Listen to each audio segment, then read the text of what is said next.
Hello, young humans. Guess what day it is? That's right, 5th grade library. So, if you couldn't come to live library time, or if you're just here to catch up because maybe you weren't able to pay attention, we are on chapter 5. And when we left off with Ross last week, he had just talked with two of his classmates in his English classroom. Remember, Jimmy Jenkins was kind of being a jerk to him, and let's see. Oh, and the girl that sits in front of him, Sarah, that makes him uncomfortable and awkward, was chatting with him about her talent show that she's going to have. Remember? So here we go. Chapter 5 is called Fine Dining. Honestly, it was the nicest Jimmy's ever been to me. This gets a blurt laugh from Abby. We're eating lunch in our usual spot on the loading dock, where we've kicked a space clear among some fallen leaves. I've never seen the big slide-up door here used for anything, but it backs up to the auditorium stage, so I guess it's for that. Oh, Jimmy gets it, you know. He's such a sensitive young gentleman with his jar of spit and all. Remember, he chews bubblegum and spits like he thinks he's chewing tobacco or something. Ugh. Abby takes a huge bite of her sandwich. She's not what you'd call dainty. She sets it down and tucks her hands inside the sleeves of her hoodie. How are you not freezing? I shrug and chew, and the two of us eat in silence for a while. I'm watching two squirrels chase each other across the fence of the football field. They're having a full-on squirrel party. Isaac used to eat out here with us as well, but he doesn't come around these days. There's no question that Abby's my best friend, but it feels like something big is missing, not getting Isaac's input as well. He's a funny guy. I mean, it was just this past summer that the three of us made the great Oreo pact out at the lake. Isaac's Uncle Anthony had taken us out on Lake Monroe for the day in his speedboat, a perfect late June day. We started out working on getting Isaac up on skis. Abby and I had figured it out the last couple of boat trips, but Isaac, skinny little Isaac, had yet to stay up. I remember him standing on the back of the boat while his uncle got the rope ready, flapping his thin arms around to loosen them up. The life jacket looked huge on him, but then again, so did his swimsuit. It hung well below his knees. "This is my day, people!" He yelled it loud enough that the other boats could hear. "Gonna do this. Gonna show you all how it's done." He sniffed. "Might even slalom today." He pointed at Abby and winked. Slalom means skiing on one water ski. 4 minutes later, he fell trying to get up and forgot to let go of the tow rope. He held on for maybe 400 feet while he got dragged just under the water, until his senses kicked in and he realized he could just let go. Climbing back in the boat a few minutes later, he was laughing. His eyes were wide and his voice sounded weird from all the water he'd taken on. He kind of looked like a wet rat. "I think I just got a nasal enema." Later in a cove called Allen's Creek, where boats anchor and hang out, the three of us were sitting on the back of the boat, our feet in the water. Isaac's uncle was in the front, talking to a friend on the phone. Oreos, chips, and sodas were out as we sat and discussed some of the other boaters. 5 or 6 boats had tied together near us, and it looked like the party was in full swing. Music was drifting over when the wind was just right. "This is awesome. I love this." Isaac is generally a pretty happy guy. "Right? I mean, what's better?" Abby took a slow drink. "Dummy has a point." I can't remember how it started, but she'd been calling Isaac Dummy for a couple of years, and Isaac seems to like it. I was watching the people on the party boat. A few of them were singing along with the radio. Is that going to be us in 10 or 15 years? Are we still going to be hanging out here, rope swinging? Isaac crammed 2 Oreos in his mouth at once and talked through them. "We'd better be, 3 musketeers and all, you know." Abby and I nodded, but it wasn't enough for Isaac. "Let's shake on it, like in a movie where people cut their palms and swear a blood oath." I looked at him like he was nuts. "I'm not cutting myself. Sorry." Isaac waved it away. "Yeah, no, we could do a spit pact. We all spit on our hands." "Gross, no!" Abby was having none of that. Isaac started looking around. He wasn't letting this idea go. Then he grabbed an Oreo. "An Oreo pact!" He untwisted the cookie and used his front teeth to scrape off the little white cream patty. He put it in his damp palm. I looked at him for a second and then nodded. "That works." We shook and did our best to smash the white filling in between. Isaac looked disappointed. "Not gooey enough." He poured some of his cherry 7-Up between our clasped hands, mixing it up with the white stuff. That seems more pacty. Then he turned and did the same thing with Abby, and then Abby and I did the same. Isaac hopped to his feet and spoke in a booming voice. "And with this action, our Oreo friend pact is official." And then he took a mouthful of 7-Up and sprayed it in the air so that it misted down over the three of us and all over the back of the boat. "Isaac!" It was Uncle Anthony, and he wasn't happy with Isaac. Isaac gave us a comical uh-oh look and dove sideways into the icy water. Back on the loading dock in the cold, Abby takes a long sip of her Dr. Pepper and lets out a huge burp. "Well, Ross, at least after today we have definitive proof that Lady Sarah knows that you exist. That has to feel good." "Yeah." I wad up my chip bag and shoot it at the dumpster 10 feet away. It misses.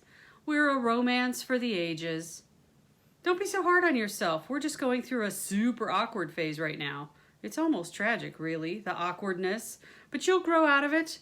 Imagine the handsome butterfly that's going to emerge from this horrific cocoon." I stand up and brush crumbs off my jeans. "Right?" I hop off the dock. But, you should have seen the pity on Sarah's face. It was, I really don't enjoy being the sick kid. To her or anybody, you know? I walk over and put the chip bag in the dumpster. I wish Linda would have kept her mouth shut.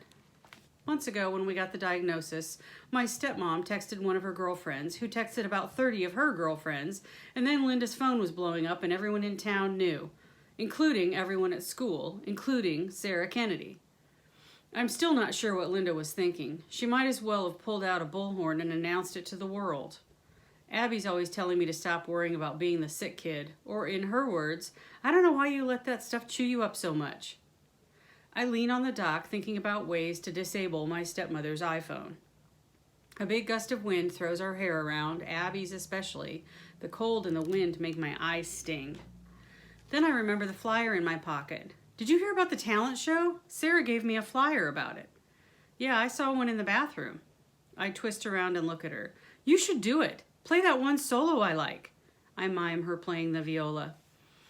"Maybe, if Sarah runs the show on the up and up." She sniffs and wipes her nose on her sleeve. I can tell she's not 100% on the Sarah train, but maybe on to something. Kids these days can't get enough of viola solos, am I right? I laugh. "Whatever, you're super good. You could come up with something cool." I've sat and drawn for countless hours while she practices. Let me think about it. She puts a red curl in her mouth to chew. She chews her hair when she's deep in thought. "You should do something for the show. It'd be an easy in with Princess Sarah." "Oh, okay, like what? Drawing isn't much of a spectacle." "Yeah," she puts another curl in her mouth for extra thinking power. "It's really too bad you suck at everything." I ignore her and we sit there for a while watching the squirrels. I sniff loudly. My nose is freezing. "Have you talked to Isaac at all?" She lets out a puff of air. "Nope. I mean, I see him in the halls, but we don't really talk." She sniffs louder. "We've been officially ghosted." "It's weird." Abby nods her head in agreement and looks away. Isaac's a video game fanatic, so when we hang out as a threesome, it's usually at his house in his awesome basement. He and his brothers have every game and gaming system known to man, and while Abby isn't huge into video games, she liked the Nablotsky's pinball machine and their popcorn machine, and Isaac. I always kind of had this feeling that Abby and Isaac might date when we were older. I started calling them Ron and Hermione for a while until Abby gave me a pinch so hard. Then I got sick, and he slowly stopped coming around, or inviting us over, or texting, or responding to texts. It makes me sick to my stomach if I think about it too much. The timing with me getting sick and him vanishing seems too exact to be a coincidence. That had to be it, but it's really, I don't know, it sucks. Abby blows hot air between her hands. He's hanging out a lot with Chris Stemmel. Eats lunch with him and that whole Fortnite crew. Yeah, I've seen them. Chris Stemmel is a guy I'd always thought was at least unfriendly and possibly a real jerk. And I don't get it. This is Abby's couldn't care less sound, but I'm not buying it. I think she feels hurt too. His loss. I brushed some Dorito dust off my jacket. I guess. Just then a huge gust of wind kicks up a bunch of leaves. Abby covers her head with one arm and starts shoving things into her bag. "Nope, no, screw this. Winter's coming and I'm going inside." I grab my pack and follow her. We duck in the side door by the auditorium where a bunch of the band members are eating in the hall. Abby knows them all. She's first chair viola, after all. I'm still not entirely sure what that means, but I know it means a lot to her. She always looks the happiest when she's practicing. Abby takes a moment to pick a leaf out of her hair and check her reflection in the announcements box. She seems happy with the crazy windblown mess she sees there. Perfection, she says, throwing her shoulders back and strutting through her fellow band kids like she's a model on a runway. It gets a laugh. Chapter 6, Back to the Bad. Bad day number 2 was diagnosis day, when I learned whether the thing in my head was benign, what we were hoping for, or malignant, what we were most definitely not hoping for. A couple of weeks earlier, we'd gone into the hospital super early one morning for a biopsy, where the doctors took a chunk of my tumor. They knocked me out and shoved a big needle through my eyelid to get the sample, and then I lay in bed and watched Netflix all day. Isaac and Abby came over that day, but even then, Isaac seemed like he wasn't looking at me or my bandaged face when we talked. I had to wear a big patch for a couple of days, and I got a black eye afterward. But if I'm being totally honest, the black eye was kind of cool. I kind of liked the looks I got with it, like I'd been in a fight, like I was some kind of brawler. But this day, diagnosis day, was different, so it gets the bad day title. It was still summer, and the morning was so hot and humid it felt like my clothes were soggy. It was a Tuesday, so my dad had to pull some major strings, but he got the morning off from trial prep to take me. My dad, Linda, and I piled into Linda's Grand Cherokee and had a quiet morning drive to Dr. Scheffler's office, the kind of drive where Linda, in the passenger seat, unsure of what to talk about, chose to read random billboards and store signs out loud. Plasman Plumbing, we get things moving. 1 day only, half-price mattresses. Euros as big as your face. I'm not sure why she thought this was better than silence. My grandmother, Gammy, does the same thing sometimes, but Linda kept going until I wanted to bang my head against the window. When we arrived at Dr. Scheffler's office, he looked flustered. His hair was messed up in a few places where there was usually never a hair out of place. Okay, he looked each of us in the eye. I'm not going to sugarcoat this. We got the results back, and this is an aggressive tumor. A mucoepidermoid carcinoma of the lacrimal gland. It's an incredibly rare tumor as well. We all just stared. I honestly didn't think I'd ever see one in my career. At that point, my head ever so gently dislodged from my neck and began to float toward the ceiling. At least that's how it felt. As my dad and Linda started asking about things like prognosis and outlook and treatment, my balloon head kept slowly rising toward the fluorescent light above me. It was the weirdest feeling, like I was watching from above while someone else heard all about how dangerous this tumor was, and about how one of the other doctors in his office had dealt with one of these before and how she had agreed to meet with us. He went to get her, and we waited in stunned silence until they both came back. Dr. Inzer was a severe-looking woman. She was super thin and had incredibly straight, long black hair. With her lab coat on, she reminded me of a black and white popsicle. She was about as warm as one, too, but I was willing to forgive her personality if she could help me. Hello, Ross, Mr. and Mrs. Malloy. She sat down on a stool next to Dr. Scheffler with posture that would have made a drill sergeant look lazy. I've looked through Ross's file, and I'm here to tell you I can help. My dad let out a breath like he'd been holding it for weeks. Oh, thank God. Inzer gave him what I think was supposed to be a smile. Now, you may not like what I have to say, but you need to know that this is an extremely aggressive tumor. She looked me in the eye, and I swear I shivered. Here's what we need to do. She glanced at Dr. Scheffler, then scooted her stool toward me. She lifted her hand, an insanely long-fingered hand, up to my eye. We'll remove the entire eye and socket. She twisted her claw-like fingers around my whole eye area to demonstrate, like an ice cream scoop. That's really the only way to get safe margins. She gave me another alien smile. Maybe it was supposed to be comforting. We will fit you for a prosthetic for that part of your face, of course, and then we'll follow up with radiation. She sat back, ready for questions. We all sat there blinking for a moment. Even Dr. Scheffler seemed stunned.